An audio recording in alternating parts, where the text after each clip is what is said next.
Hi అండి, welcome to my channel. ఈరోజు topic ఏంటంటే, యూట్యూబ్లో వీడియోస్ పెట్టాలంటే మనం పెట్టుబడి పెట్టాలా? ఎస్, పెట్టాలి. యూట్యూబ్లో వీడియోస్ మనం తీసిన వీడియోస్ పెట్టాలంటే పెట్టుబడి పెట్టాలి. ఆ పెట్టుబడి ఏంటో నేను చెప్తాను. సో వీడియో చూస్తున్న వాళ్ళందరూ కూడా ఎక్కడ స్క్రిప్ట్ చేయకుండా నా వీడియోని కాస్త లైక్ చేసి నా ఛానల్ని సబ్స్క్రైబ్ చేసుకోండి. మీరు లైక్ చేస్తే ఇంకొంతమందికి షేర్ అవుతుంది నా వీడియో. సో మ్యాటర్లోకి వెళ్దాము. యూట్యూబ్లో వీడియోస్ మనం చేసిన వీడియోస్ పెట్టాలంటే ఖచ్చితంగా పెట్టుబడి పెట్టాలి.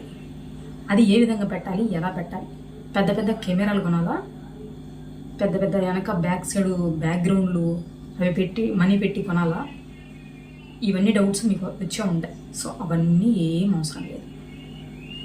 మనం తీసుకునే 10,000 ఫోన్లో మనం వీడియో తీసినా మనం పెట్టుబడి పెట్టాలి. సో ఆ పెట్టుబడి ఏం లేదండి. ఇప్పుడు మనం ఒక వీడియో తీసి యూట్యూబ్లో పెట్టాలంటే, లాంగ్ వీడియో పెట్టాలంటే ఒక 8 మినిట్స్, 5 మినిట్స్, 6 మినిట్స్ పెట్టాలి. సో షార్ట్ వీడియో పెట్టాలంటే ఒక 40 సెకండ్లు, 50 సెకండ్స్ ఉండాలి. అది అందరికీ తెలిసిందే కదా.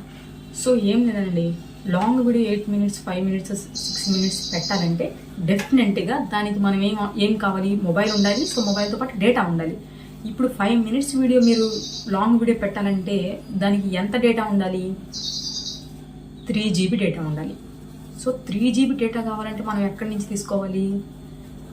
యాప్లోకి వెళ్ళి, రీఛార్జ్ చేసుకునే యాప్లోకి వెళ్ళి, సో మనం జియో యాప్లో రీఛార్జ్ చేసుకుంటాం కదా, అందులోకి వెళ్ళేసి మనకు 3 GB డేటా ఎంత అవుద్ది అక్కడ ఉంటుంది కాస్ట్, మీ అందరికీ తెలుసు. సో అది మనం కొనాలి. ఆ తర్వాత మనం వీడియో వేసుకోవాలి యూట్యూబ్లో. సో డైలీ వీడియో పెట్టకపోయినా డే బై డే, రోజు మార్చి రోజు వీడియో ఖచ్చితంగా మనం పెట్టాలి యూట్యూబ్లో.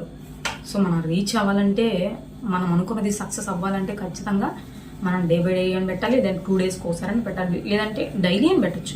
సో నువ్వు ఎప్పుడు వీడియో పెట్టాలన్నా, long video 5 seconds, 6 seconds, 5 minutes, 6 minutes పెట్టాలన్నా డెఫినెట్గా డేటా అయితే ఎక్కువ అడుగుతుంది. ఎక్కువ ఉండాలి డేటా మన ఫోన్లో ఖచ్చితంగా.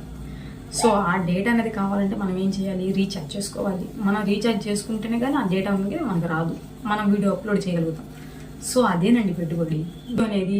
మీరు క్లారిటీగా తీసినంత మాత్రం సరిపోదండి, అందులో అప్లోడ్ చేయడానికి డేటా అనేది కావాలి. ఆ డేటా కావాలంటే మనం పెట్టుబడి పెట్టాలి. సో పెట్టుబడి పెట్టండి మనం యూట్యూబ్లో వీడియోస్ అనేది కూడా పెట్టలేము. సో ఇప్పుడు మంత్లీకి వచ్చేసి డేటా 28 డేస్కి 299 రూపీస్ అడుగుతుంది, 1.5 GB. అది ఏ మూలకు వస్తుంది? మనం ఒక వీడియో చేసి ఆ వీడియోని ఎడిటింగ్ చేసి మళ్ళీ దాన్ని మనం డౌన్లోడ్ చేసుకునేసరికి ఆల్రెడీ సగం MB పోతుంది. సో ఇంకో సగం MB, 500 MB ఉంటుంది. అది ఎందుకు వస్తుంది చెప్పండి? దేనికి ప్రయోజనం ఉండదు. సో మనం వీడియో పెట్టాలంటే డేటా అనేది రీఛార్జ్ చేసుకోవాలి. ఆ రీఛార్జ్ చేసిన డేటాని మనం యూట్యూబ్కి ఉపయోగించుకున్నామంటే అదే పెట్టుబడి. సో పెట్టుబడి అనేది కంపల్సరీగా పెట్టాలి. ఓకే, ఇంకా కొన్ని విషయాలు మీకు తెలియని కొన్ని విషయాలు ఉంటాయి, అవన్నీ కూడా నేను చెప్తాను. మీకు ఏదైనా డౌట్స్ ఉంటే కింద కామెంట్ అయితే చేయండి, నేను ఖచ్చితంగా రిప్లై ఇస్తాను. అలాగే మీకు ఏదైనా వీడియోస్ కావాలంటే నా ఛానల్లోకి వెళ్ళేసి క్లిక్ చేసి చూడండి, మీకు ఉపయోగపడే వీడియోస్ చాలా ఉన్నాయి. నేను చెదారం ఏం చెప్పనండి, ఉన్నది ఉన్నట్టుగానే చెప్తాను, మీకు క్లారిటీగా చెప్తాను. మీకు ఏదైనా డౌట్స్ ఉంటే కింద కామెంట్ అయితే చేయండి, దాని గురించి నేను మీకు మళ్ళీ రిప్లై వీడియో చేసి నేను అప్లోడ్ చేస్తాను. ఓకేనా? నా ఛానల్ నచ్చితే లైక్ చేయండి. సారీ, ఛానల్ కాదు, వీడియో నచ్చితే లైక్ చేయండి. అలాగే నా ఛానల్ని సబ్స్క్రైబ్ చేసుకోండి. Okay, bye.